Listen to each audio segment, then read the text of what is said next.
Hello all. So today we are going to discuss about Amnesty by Nadine Gordimer. So first we need to know about Nadine Gordimer. Was born in Springs near Johannesburg in 1923. Then she was educated at a convent school and began reading the masters like Dostoevsky and Tolstoy at very young age. And by the age of 9, she began writing, and her first story was published in a magazine when she was 15. Then Gordimer, in her childhood, Gordimer witnessed how the white minority increasingly weakened the few rights of black minority, and it emerged as the foundation stone of her activism against racial segregation. So actually, her works is mostly dealing with racial segregation, racial discrimination, or the apartheid society of the South Africa, and how the white superiority came and how the black people are oppressed. ഇങ്ങനെയുള്ള കാര്യങ്ങളൊക്കെയാണ് കൂടുതലും discuss ചെയ്യുന്നത്. Then ഇവള് she moved in 1948. She moved to Johannesburg. Then many of her books were banned in South Africa by the apartheid regimes, and though she was against going in exile, and she lectured at universities in the United States of America a short period in 1960s to 1970s. So ഇവള് mainly wrote about apartheid സൊസൈറ്റീസിനെ കുറിച്ചിട്ടാണ്. അപ്പോൾ south ആഫ്രിക്കയിൽ ഇവളുടെ ബുക്കുകളെല്ലാം നിരോധിച്ചിരിക്കുകയായിരുന്നു ഒരു കാലഘട്ടം വരെ. Because എന്താണ്, ഇവളുടെ ബുക്ക് വായിച്ചു കഴിഞ്ഞാൽ ഈ സൗത്ത് ആഫ്രിക്കൻസ് അവരുടെ റൈറ്റ്സ് മനസ്സിലാക്കും എന്നുള്ളൊരു പേടി കൊണ്ടായിരിക്കണം അങ്ങനെ ചെയ്തിട്ടുള്ളത്. And she was part of African national Congress ANC. So this ANC is very important part in the story Amnesty. Then in 1991, she won the Nobel Prize for Literature, being the first South African to win the award and the first woman to win in 25 years. It's a very, very important thing. In 1991, she got Nobel Prize for Literature, and she is the first South African to win the award and the first woman to win in 25 years. Then next is about she won in an election. Then in 2007, she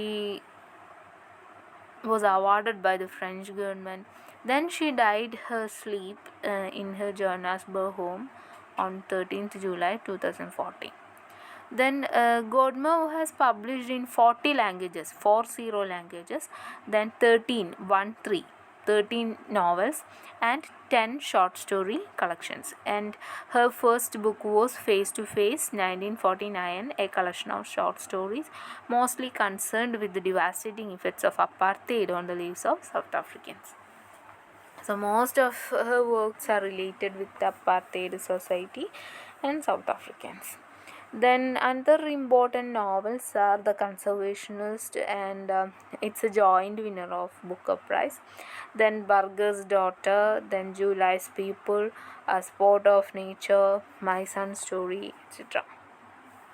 Then the Nobel Committee described Gordimer as a writer who, through her magnificent epic writing, has, in the words of Alfred Nobel, been of every great benefits to humanity. Then next is about Amnesty. Actually, Amnesty was originally published in the New Yorker in 1991.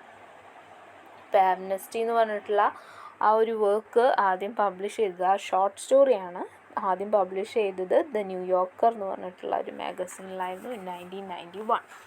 Then later it included in the collection Jump and Other Stories, and was selected to the anthology titled Freedom 2009. So actually, Amnesty describes about the miserable conditions of black people in her country and had to cope with for several years. Then the narrator of the story is a young South African woman. It is very important. ഒരു south African woman ആണ് ഇതിൻ്റെ narrator. അവൾ എന്ത് ചെയ്യുന്നു, അവളെ ലവറിനെ കാത്തിരിക്കുകയാണ്, fiancé of the nameless protagonist. In a flashback in first person narrative, flashback വരുന്നത് first person narrative ആണ്. She tells the story of her potential husbands, a South African black trade unionist who was arrested for inciting riots among workers. അപ്പോൾ ഇവിടെ പറയുന്നത് ഇവളുടെ lover ആരാണ്? ഒരു black man തന്നെയാണ്. ഇവിടെ ഹസ്ബൻഡ് എന്ന് പറയുന്നു, ബട്ട് ലീഗലി നോട്ട് മാരീഡ്. ഒരു south African black trade unionist ആണ് ഹസ്ബൻഡ്. ഇപ്പോൾ ഒരു റയോട്ടിൻ്റെ ഭാഗമായിട്ട് അറസ്റ്റ് ചെയ്യപ്പെടുന്നു. ദെൻ ഫ്രീഡം ഫ്രം ഇംപ്രിസൺമെൻറ്റ്, ആ ഹസ്ബൻഡിന് ഇംപ്രിസൺമെൻറ്റ് കഴിഞ്ഞിട്ട് അതിന് ഫ്രീഡം കിട്ടുകയാണ്. Then the short story portrays the deep racial division that infected South Africa under apartheid regime. Though the sharp, incisive and unsentimental narrative, the narrator shows how oppressed the people of South Africa were, and especially how the women were emotionally and physically affected. Then ഇതിൽ പറയുന്നത് എങ്ങനെയാണ് south African people, എങ്ങനെയാണ് ഇവിടെ ഈ racial segregation വന്നത്, അതുപോലെ തന്നെ സ്ത്രീകളുടെ അവസ്ഥ എന്താണ്, അവരുടെ ഹ്യൂമൻ റൈറ്റ്സ് ഡിനേ ചെയ്യുന്നത് എങ്ങനെയാണ്, ഇതൊക്കെയാണ് ഈ ഒരു സ്റ്റോറിയിൽ നമുക്ക് കാണാനായിട്ട് പറ്റുന്നത്. The story also reveals how the prison serves as an instrument in the hand of totalitarian and sometimes democratic government, where the individuals are subjected to close surveillance, and how the innocent ones take the pain inflicted by the state. In a detailed examination of the devastating psychological effects of political persecution on the lives of ordinary South Africans, Gordimer delineates the relationship between the personal and the political in terms of human rights. അപ്പോൾ ഇവിടെ നമുക്ക് കാണാൻ പറ്റുന്നത് ഈ ഒരു ഇംപ്രിസൺമെൻറ്റിലായപ്പോൾ അയാൾക്ക് അവിടെ നേരിടേണ്ടി വന്ന പ്രശ്നങ്ങൾ, അതുപോലെ തന്നെ ഡിനയൽ ഓഫ് ഹ്യൂമൻ റൈറ്റ്സ്, ഇങ്ങനെയുള്ള കാര്യങ്ങളാണ് ഇതിൽ കൂടുതലും സ്പെസിഫൈ ചെയ്യുന്നത്. ഇനി next is about the historical context. ഇത് historical context is very very important because നമുക്ക് എപ്പോഴും കൺഫ്യൂഷൻ വരും. Why the name amnesty, amnesty എന്നുള്ള പേര് എന്തുകൊണ്ടാണ് ഇടാനുള്ള കാരണം എന്ന്. അതിൻ്റെ റീസൺ അറിയണമെങ്കിൽ നമ്മൾ ഈ ഹിസ്റ്റോറിക്കൽ കോണ്ടെക്സ്റ്റിലൂടെ നമ്മൾ പോകേണ്ടിയിരിക്കുന്നു. So first one it's a name Inkululeko. Inkululeko എന്ന് പറഞ്ഞു കഴിഞ്ഞാൽ ഈ ലവർ, അതായത് ഈ ആഫ്രിക്കൻ ലേഡിയുടെ ലവർ അവരുടെ മകൾക്ക് ഇടുന്ന പേരാണ് ഇൻകുലുലേക്കോ. ആക്ച്വലി ഇൻകുലുലേക്കോ എന്ന് പറഞ്ഞു കഴിഞ്ഞാൽ ഫ്രീഡം എന്നാണ് അർത്ഥം. അവർക്ക് ഉണ്ടാവുന്ന ആദ്യത്തെ കുട്ടിക്ക് ഇടുന്ന പേരാണ് Inkululeko. It means freedom. Then നമ്മുടെ സൗത്ത് ആഫ്രിക്കയുടെ ഒരു ഹിസ്റ്ററി എടുത്ത് നോക്കുകയാണെങ്കിൽ first we can see the European exploration. അവർ ആഫ്രിക്കൻ കോസ്റ്റ് എക്സ്പ്ലോർ ചെയ്യുന്ന ടൈമിൽ 13th സെഞ്ച്വറിയിലാണ് പോർച്ചുഗീസുകാരാണ് ആദ്യം അവിടെ വരുന്നത്. ദെൻ 14th and 15th സെഞ്ച്വറിയിൽ പോർച്ചുഗീസുകാർ എന്ത് ചെയ്യുന്നത്, travel the west part of Africa, west coast of Africa and അവിടെയും ഇവരെന്ത് ചെയ്യുന്നു, കോസ്റ്റ് ലൈൻ ഉണ്ടാക്കി. അതുപോലെ തന്നെ in 1488 they rounded the Cape of Good Hope. Then next വരുന്നതാണ് ഡച്ച് ഈസ്റ്റ് ഇന്ത്യ കമ്പനി. അവർ അവിടെ വന്ന് എന്താണ് ഒരു ട്രേഡിംഗ് പോസ്റ്റ് കേപ്പ് ടൗൺ ഉണ്ടാക്കുകയാണ്. ദെൻ ഈ ഡച്ച് കേപ്പ് കോളനി അവിടെ ഉണ്ടാക്കുന്നു. അപ്പോൾ ഈ സൗത്ത് ആഫ്രിക്കനിൽ ആരും കൂടി ഉണ്ട്, പോർച്ചുഗീസുകാർ ഓൾറെഡി വന്നപ്പോൾ അവരുടെ കുറച്ച് പേര് ഇവിടെ ഉണ്ട്. ദെൻ ഡച്ചുകാർ വന്നു. ഇപ്പോൾ ഡച്ച് വംശജർ ഇപ്പോൾ ഇവിടെ ഉണ്ട്. ഈ ഡച്ച് വംശജരെയാണ് നമ്മൾ ബോർസ് എന്ന് പറയുന്നത്. ദെൻ ഡച്ചുകാർ കഴിഞ്ഞപ്പോൾ ഈ ബോർസ് അവിടെ എന്താ സംഭവിക്കുന്നു, ഒരു Anglo Boer or South African war അവിടെ ഉണ്ടാവുകയാണ്. ദെൻ അങ്ങനെ വാർ ഉണ്ടായിട്ട് ഈ after effect of the war എന്ന് വേണമെങ്കിൽ പറയാം, the Union of South Africa എന്ന് പറഞ്ഞിട്ട് ക്രിയേറ്റഡ് ആവുന്നു. യൂണിയൻ ഓഫ് സൗത്ത് ആഫ്രിക്ക അത് self governing dominion of the British Empire. അതൊരു സെൽഫ് ഗവേണിംഗ് ആണ്. ഇപ്പോൾ ബ്രിട്ടീഷുകാർ പിന്നെ അങ്ങോട്ട് വരുന്നു. 1948-1994 the South African politics was dominated by Afrikaner nationalism. Afrikaner nationalism വരുന്നു. ദെൻ അവിടെ ഒരു സെപ്പറേറ്റ്നെസ് ഒക്കെ വരുന്നുണ്ട്. ദെൻ ഇൻ 27th April 1994 അവിടെ ഒരു ആഫ്രിക്കൻ നാഷണൽ കോൺഗ്രസ് എന്ന് പറഞ്ഞിട്ട് ഒരു സംഘടന ഉണ്ടാവുകയാണ്. ഇറ്റ്സ് അഗെയിൻസ്റ്റ് അപ്പാർത്തൈഡ് സൊസൈറ്റി എന്ന് വേണമെങ്കിൽ പറയാം. ഈ റേഷ്യൽ സെഗ്രിഗേഷൻ അതിനൊക്കെ അഗെയിൻസ്റ്റ് ആയിട്ടാണ് ഈ ANC ആഫ്രിക്കൻ നാഷണൽ കോൺഗ്രസ് വരുന്നത്. ദെൻ ഈ ANC സൗത്ത് ആഫ്രിക്ക ഭരിക്കാൻ തുടങ്ങുകയാണ്. has governed South Africa, and they created an alliance between South African Communist Party and the Congress of South African Trade Unions. അങ്ങനെ 3 പേരും കൂടി ഒന്നിക്കുന്ന ഒരു അലയൻസ്, ഒരു എഗ്രിമെൻറ്റ് ഉണ്ടാക്കുകയാണ്. ദെൻ ആ എഗ്രിമെൻറ്റിൻ്റെ പേരാണ് Amnesty international. Amnesty International is also called as Amnesty or AI. It's a non-government organization. Headquarters ഉള്ളത് UK-ലാണ്. ഇത് focused on human rights. Human rights പ്രൊട്ടക്ഷനാണ് മെയിനായിട്ട് ഉദ്ദേശിക്കുന്നത്. എല്ലാവർക്കും ഹ്യൂമൻ റൈറ്റ്സ് ഉറപ്പാക്കുക എന്നുള്ള ലക്ഷ്യത്തോടു കൂടിയിട്ടാണ് ഇത് സ്റ്റാർട്ട് ചെയ്യുന്നത്. Amnesty, an official pardon for people who have been convicted of political offenses. അപ്പോൾ ഇവിടെയാണ് ഈ ആംനസ്റ്റി എന്നുള്ളതിൻ്റെ പ്രത്യേകത വരുന്നത്. It's A organisation, non governmental organisation for protecting the human rights. അപ്പോൾ ആ ഒരു പേരാണ് നമ്മുടെ ഈ ഒരു ചാപ്റ്ററിന്, ഈ ഒരു ഷോർട്ട് സ്റ്റോറിക്ക് കൊടുത്തിട്ടുള്ളത്. ഇനി നമുക്ക് ഈ ചാപ്റ്ററിൽ അത് കിട്ടുന്നുണ്ടോ കിട്ടുന്നില്ലേ എന്നൊക്കെ നമുക്ക് നോക്കാം. ഇനി നെക്സ്റ്റ് ഇമ്പോർട്ടൻറ്റ് ക്യാരക്ടേഴ്സാണ്. ഫസ്റ്റ് നമ്മൾ പറഞ്ഞു നരേറ്റർ എന്ന് പറഞ്ഞത് ഒരു ആഫ്രിക്കൻ യങ് ലേഡിയാണ്. ഫിയാൻസീനെ കാത്തിരിക്കുന്നു, ലവറിനെ കാത്തിരിക്കുന്നു. ദെൻ അവർക്കുണ്ടാവുന്ന മകളാണ് ഇൻകുലുലേക്കോ, ഇറ്റ് മീൻസ് ഫ്രീഡം. ദെൻ പിന്നെ അവരുടെ ഇൻലോസ് വരുന്നുണ്ട്. പിന്നെ അതുപോലെ കുറച്ച് കൊമറേറ്റ്സിൻ്റെ കാര്യം പറയുന്നുണ്ട്. ഈ ലവർ ട്രേഡ് യൂണിയൻ്റെ ആളാണ്. സോ സ്വാഭാവികമായിട്ട് കൊമറേറ്റ്സ് അതുപോലെ തന്നെ ആഫ്രിക്കൻ ലീഡേഴ്സിൻ്റെ കാര്യമൊക്കെ ഇതിൽ മെൻഷൻ ചെയ്യുന്നുണ്ട്. ഇനി next is about the settings. The location is mainly the south Africa and the farm house ഒരു വർക്ക് ചെയ്യുന്ന സ്ഥലമാണ്. ഇതാണ് 2 മെയിനായിട്ടുള്ള ലൊക്കേഷൻസ് വരുന്നത്. പോയിൻ്റ് ഓഫ് വ്യൂ എന്ന് പറഞ്ഞു കഴിഞ്ഞാൽ ഫസ്റ്റ് പേഴ്സണാണ് point of view. Then plot diagram നമുക്ക് ഡിവൈഡ് ചെയ്യുകയാണെങ്കിൽ എക്സ്പോസിഷൻ, റൈസിങ് ആക്ഷൻ, അതുപോലെ തന്നെ ക്ലൈമാക്സ്, ഫോളിങ് ആക്ഷൻ, റെസൊല്യൂഷൻ എന്നുകൊണ്ട് നമുക്ക് ഡിവൈഡ് ചെയ്യാനായിട്ട് പറ്റും. എക്സ്പോസിഷൻ എന്ന് പറഞ്ഞു കഴിഞ്ഞാൽ introducing the narrator. Rising action എന്ന് പറഞ്ഞു കഴിഞ്ഞാൽ ലവർ ഇംപ്രിസൺ കഴിഞ്ഞ് തിരിച്ചു വരുന്നു. ദെൻ ക്ലൈമാക്സ് എന്ന് പറഞ്ഞു കഴിഞ്ഞാൽ ലവർ വീണ്ടും എന്ത് ചെയ്യുന്നു, ആ ഒരു ട്രേഡ് യൂണിയൻ അതിൻ്റെ ഇതിലൊക്കെ ചെന്ന് വീണ്ടും പെടുന്നു. Then again imprison. അതാണ് ഫോളിങ് ആക്ഷനിൽ വരിക. പിന്നെ റെസൊല്യൂഷൻ എന്ന് പറഞ്ഞു കഴിഞ്ഞാൽ ഇനി തിരിച്ചു വരും എന്നുള്ള ഹോപ്പോടു കൂടി നമ്മുടെ നരേറ്റർ കാത്തിരിക്കുന്നു. ഇതാണ് ഒരു പ്ലോട്ട് ഡയഗ്രമായിട്ട് വരുന്നത്. Then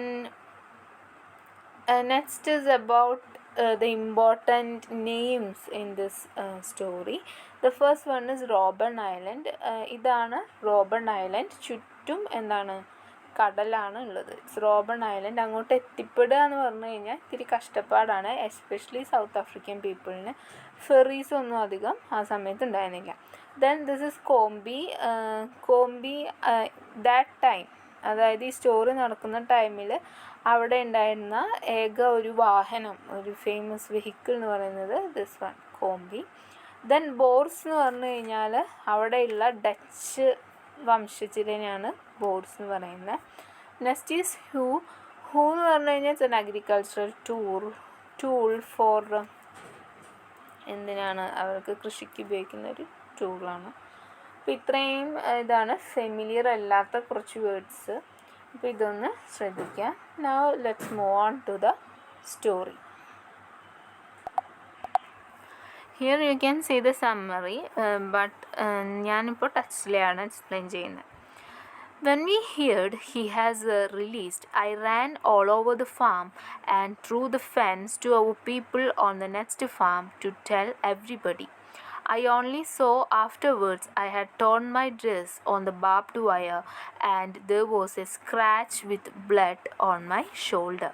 So when we heard he was released, ഇവിടെ he എന്ന് ഉദ്ദേശിക്കുന്നത് ഇവളുടെ ലവറിനെയാണ്, I എന്ന് ഉദ്ദേശിക്കുന്നത് ഈ യങ് ആഫ്രിക്കൻ ലേഡിയാണ്. അപ്പോൾ അവളുടെ ലവർ റിലീസായി എന്നുള്ള വാർത്ത കേട്ടു. സോ സന്തോഷം കൊണ്ട് എന്ത് ചെയ്യുന്നു, വേലിയൊക്കെ ചാടി കടന്നിട്ട് അവളുടെ ബന്ധുക്കാരനെയും നാട്ടുകാരനെയൊക്കെ അറിയിക്കാനായിട്ട് പോവാണ്. അപ്പോൾ ഒരു ഫാമിന് വേലി കെട്ടിയിട്ട് അപ്പുറത്തെ ഫാം, അപ്പോൾ ഈ വേലി ചാടി കടന്നിട്ടാണ് പോകുന്നത്.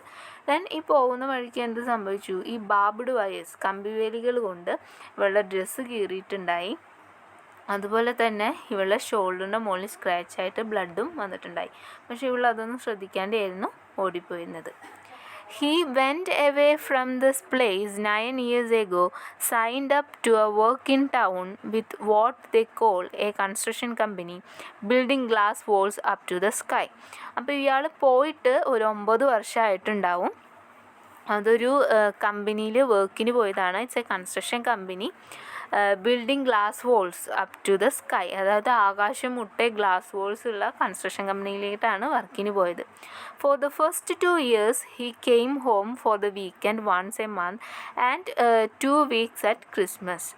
Then that was when he asked my father for me and he began to പേ.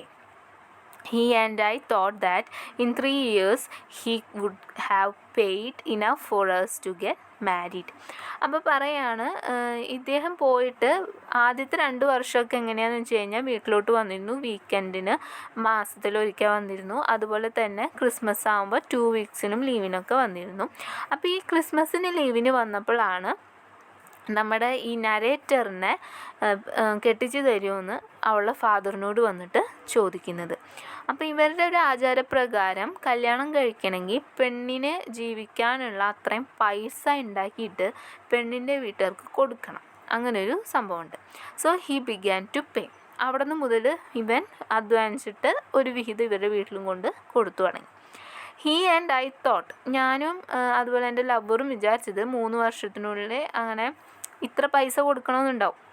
ആ പൈസയൊക്കെ കൊടുത്തു കഴിഞ്ഞിട്ട് കല്യാണം കഴിക്കാനായിരുന്നു. Then he started wearing that t-shirt. He told us he had joined the union and he told us about the strike, how he was one of the men who went to talk to the bosses because some others had been laid off after the strike. അപ്പോൾ അത് കഴിഞ്ഞിട്ട് പിന്നെ സംഭവിച്ചത് എന്താണെന്ന് വെച്ച് കഴിഞ്ഞാൽ he started wearing that T-shirt എന്നോട് ഉദ്ദേശിക്കുന്നത് ആ ട്രേഡ് യൂണിയൻ്റെ ടീഷർട്ട് അവനിടാനായിട്ട് തുടങ്ങി. ആൻഡ് അപ്പോൾ ഇവളോട് വന്ന് പറഞ്ഞിട്ടുണ്ടായി ഞാനൊരു യൂണിയനിൽ ചേർന്നു. And he told about the strike. Riot ഉണ്ടാവാൻ പോവാണ്. അപ്പോൾ കുറേ പേരുണ്ട്, ഞങ്ങൾ ബോസസിനോടൊക്കെയാണ് ഇപ്പോൾ ഞങ്ങൾ ചർച്ച ചെയ്യുന്നത്, അതായത് റയോട്ട് അവസാനിപ്പിക്കാനുള്ള ചർച്ചകളൊക്കെ നടക്കുന്നുണ്ട്. ഇങ്ങനെ ഓരോ ഹിൻഡ് നമ്മുടെ ഈ ഒരു നരേറ്ററിന് അവളെ ലവർ വന്ന് കൊടുക്കുന്നുണ്ടായിരുന്നു. He is always been good at talking even in English. He was the best at the farm school and he use to read newspaper, the Indian wrap soap and sugar in when you buy at the store. അപ്പോൾ പറയാണ് ഇവന് നന്നായി സംസാരിക്കാനൊക്കെ അറിയാം. ഇവൻ ഇന്ന് സ്കൂളിലാണെങ്കിലും best student ആയിരുന്നു. ഇംഗ്ലീഷൊക്കെ നന്നായി പറയും. അതുപോലെ തന്നെ ഇവൻ ന്യൂസ് പേപ്പർ വായിക്കാറുണ്ടായിരുന്നു. അതായത് സോപ്പ് അതുപോലെ തന്നെ ഷുഗറൊക്കെ പൊതിഞ്ഞു കൊണ്ടുവരുന്ന ന്യൂസ് പേപ്പറൊക്കെ വായിക്കാറുണ്ടായിരുന്നു. There was trouble at the hostel where he had a bed and riots over paying rent in the townships, and he told me, just me, not the old ones, that wherever people were fighting against the way we are treated, they were doing it for all of us on the farms as well as the towns, and the unions were with them. He was with them, making speeches, marching. അപ്പോൾ പറയാണ് ഇനി riot നടക്കുന്നതിൻ്റെ ഭാഗമായിട്ട് ഹോസ്റ്റലിൽ അവർക്ക് bed shelter കൊടുക്കില്ല. അതായത് കമ്പനിക്ക് against ആയിട്ട് നിൽക്കുന്നവർക്ക് അവർ ഷെൽട്ടർ കൊടുക്കാൻ വിസമ്മതിക്കും. അതുപോലെ തന്നെ റെൻറ്റ് കൊടുക്കുന്നതിൽ പ്രോബ്ലംസ് അങ്ങനെയൊക്കെ വരുന്നുണ്ട്. അപ്പോൾ ഇവൻ ലവർ വന്നിട്ട് ഇവളോട് മാത്രമേ ഈ കാര്യങ്ങളൊക്കെ പറഞ്ഞിട്ടുള്ളൂ. അപ്പോൾ പറയുന്നത് ഞങ്ങൾ ഫൈറ്റ് ചെയ്യാണ് ഇതിനൊക്കെ അഗെയിൻസ്റ്റ് ആയിട്ട്. അപ്പം ഞാൻ ഫൈറ്റ് ചെയ്യുന്നത് ഞങ്ങൾക്ക് വേണ്ടി മാത്രമല്ല, നമുക്ക് എല്ലാവർക്കും കൂടി വേണ്ടിയിട്ടാണ്. ഇവൻ ഇൻ ദ ഫാമിൽ വർക്ക് ചെയ്യുന്ന ആളുകൾക്കും കൂടി വേണ്ടിയിട്ടാണ് ഞങ്ങളവിടെ ഫൈറ്റ് ചെയ്യുന്നത്. ട്രേഡ് യൂണിയൻ ആണല്ലോ, അപ്പോൾ തൊഴിലാളികൾക്ക് വേണ്ടിയിട്ടാണ് ഞങ്ങൾ ഫൈറ്റ് ചെയ്യുന്നത്. അപ്പോൾ ഞങ്ങളുടെ ഫൈറ്റിൽ ഞങ്ങളുടെ സംഘടന, അതായത് യൂണിയനും ഞങ്ങളുടെ കൂടെ ഉണ്ടാവും. അതുപോലെ തന്നെ പിന്നെ എന്താണ്, യൂണിയൻ വേർ വിത്ത് ദം, അവരുടെ കൂടെ യൂണിയനും ഉണ്ടാവും. അതുപോലെ തന്നെ ഹി വാസ് വിത്ത് ദം, ഇവൻ യൂണിയൻ്റെ കൂടി ഉണ്ടായിരുന്നു. അതുപോലെ തന്നെ മേക്കിംഗ് സ്പീച്ചസ്, ഇവർ പ്രസംഗങ്ങൾ അതുപോലെ തന്നെ മാർച്ചിങ്ങൊക്കെ നടത്തിയിരുന്നു. The third year we heard he was in prison instead of getting married. അപ്പോൾ ഇവൾ വിചാരിച്ചത് 3 വർഷത്തിനുള്ളിൽ കല്യാണം കഴിക്കാമെന്നാണ്. ബട്ട് കേട്ടത് എന്താണ്, പ്രിസണിലാണ്, ഇവൻ ജയിലിൽ പോയി എന്നാണ് കേട്ടത്. We didn't know where to find him. until he went on trial. അപ്പോൾ ഇവൻ എവിടെ പോയാലാണ് കാണുക എന്നൊന്നും ഇവർക്ക് അറിയണ്ടായിരുന്നില്ല. അപ്പോൾ ട്രയൽ കഴിഞ്ഞിട്ടാണല്ലോ ജയിലിലോട്ട് മാറ്റുന്നത്. The case was heard in a town far away. ടൗണിന് far away ആണ് ഈ സ്ഥലം. I couldn't go often to the court because by that time I had passed my standard 8 and I was working in the farm school. അപ്പോൾ ഇവൾക്ക് ഈ ട്രയലിൻ്റെ സമയത്ത് കോടതിക്കൊന്നും പോകാൻ പറ്റിയിരുന്നില്ല. കാരണം ആ സമയത്ത് ഇവൾ 8ാം ക്ലാസ് പാസ്സായിട്ട് ഇവൾ എന്ത് ചെയ്യാണ്, അവിടുത്തെ ഫാം സ്കൂളിൽ വർക്ക് ചെയ്യാനായിട്ട് തുടങ്ങിയിരുന്നു. Also my parents were short of money. പാരൻസിനേലും ക്യാഷ് ഉണ്ടായിരുന്നില്ല, സോ അവർക്കും പോകാൻ പറ്റിയില്ല. 2 of my brothers who had gone away to work in town didn't send home. I suppose they lived with girlfriends and had to buy things for them. അപ്പോൾ ഇവരുടെ വീട്ടിലുണ്ടായിരുന്ന 2 ആൺകുട്ടികൾ, 2 brothers ടൗണിലോട്ട് work അന്വേഷിച്ച് പോയതാണ്, പിന്നെ വീട്ടിലോട്ട് തിരിച്ചു വന്നിട്ടില്ല. അപ്പം ഞാൻ വിചാരിക്കുന്നു, അതായത് നമ്മുടെ നരേറ്റർ വിചാരിക്കുന്നു അവരവിടെ ഗേൾ ഫ്രണ്ട്സിനായിട്ട് ടൗണിൽ സെറ്റായിട്ടുണ്ടാവും. അപ്പോൾ അവർക്കുള്ള സാധനങ്ങൾ വാങ്ങിക്കാൻ തന്നെ പൈസ ഉണ്ടാവില്ല, അതുകൊണ്ടായിരിക്കും വീട്ടിലോട്ട് വരാത്തതും വീട്ടിലോട്ട് പൈസ അയക്കാത്തതും എന്നാണ് ഇവൾ വിചാരിക്കുന്നത്. അപ്പോൾ ചിലപ്പോൾ എന്തായിരുന്നു സംഭവിച്ചിട്ടുണ്ടാവുക, ഈ റയോട്ടിൻ്റെ ഭാഗമായിട്ട് മരിച്ചു പോയിട്ടുണ്ടാവുക, നമുക്കറിയില്ല. My father and other brother work here for the board and pay is very small. We have 2 goats, a few cows we are allowed to graze, and a patch of land where my mother can grow vegetables. No cash from that. അപ്പോൾ പറയാണ് ഫാദറും പിന്നെ ഒരു ബ്രദറും, ഇപ്പോൾ 2 പേര് ടൗണിൽ പോയി പിന്നെ വന്നിട്ടില്ല. ഫാദറും ഒരു ബ്രദറും എന്ത് ചെയ്യുന്നു, ബോർഡ്സിന് വേണ്ടിയിട്ട് വർക്ക് ചെയ്യാനായിട്ട് പോവാണ്. ബോർഡ്സ് എന്ന് പറഞ്ഞാൽ പറഞ്ഞു നമ്മളവിടെ വന്നിട്ടുള്ള ഡച്ച് വംശജനെയാണ് പറയുന്നത്. അപ്പോൾ അവർക്ക് വേണ്ടി വർക്ക് ചെയ്യുന്നു. അവിടുന്ന് കിട്ടുന്ന പൈസ വളരെ തുച്ഛമാണ്. Pay is very small. And we have 2 goats. ഞങ്ങൾക്ക് 2 ആടുകളുണ്ട്. ഫ്യൂ കൗസ്, കുറച്ച് പശുക്കളുണ്ട്. ആൻഡ് ഞങ്ങൾ അതിനെന്ത് ചെയ്യും, we are allowed to graze, അതിനെ ഞങ്ങൾക്ക് മേയാനൊക്കെ വിടാം. And a patch of land, ഞങ്ങൾക്കൊരു ചെറിയൊരു തുണ്ടം ഭൂമിയാണുള്ളത്. And where my mother can grow vegetable, അവിടെ എന്താണ്, ആ ഭൂമിയിൽ എന്താണ് ചെയ്യുന്നത്, അമ്മ വെജിറ്റബിൾസ് വളർത്തുന്നു. അതിൽ നിന്നൊന്നും ക്യാഷ് കിട്ടുന്നില്ല. No cash from that.